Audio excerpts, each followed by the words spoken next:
sebagai anggota DPR termuda dulu, terus habis itu sekarang wamen termuda lagi, gimana sih melihat kepemimpinan di usia muda?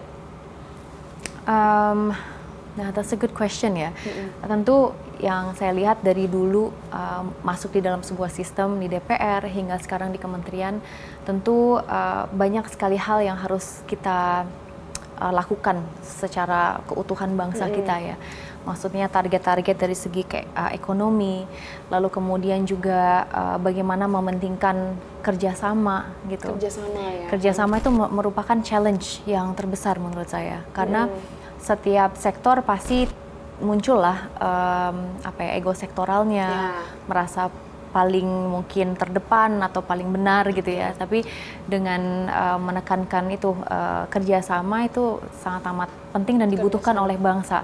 And it's always been a challenge. Dan itu nggak melihat umur sebenarnya ya. Of course ya. Umur itu nggak ada kaitannya. Jadi kalau menurut saya itu ada yang usianya sudah berumur, tapi belum tentu mereka mature misalnya. Dan kebalikannya gitu. Jadi kalau saya sih memandangnya kebetulan saja dikasih amanahnya di usia segini gitu. Karena semua kan ya Maha Kuasa yang mengatur ya. Tapi selebihnya bagaimana atas amanah yang diberikan kita bisa maksimal dalam menjalankan tugas. And it was challenging as a parliamentarian before. Pasti ada challenges-nya juga sebagai wakil menteri.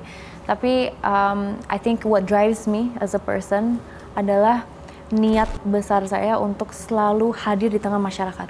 Dan itu kapasitas apapun. Mungkin kalau Mbak Glory nanya saya 10 years ago gitu, mimpinya tuh sama. Mimpinya kepingin selalu berada di tengah masyarakat, bisa memberdayakan masyarakat. And kebetulan aja ternyata Tuhan ngasih jalannya, oke ini sebagai anggota DPR ya yang kemarin, terus sekarang sebagai wakil menteri ya, do your job ya, kan ibaratnya tuh kayak gitu.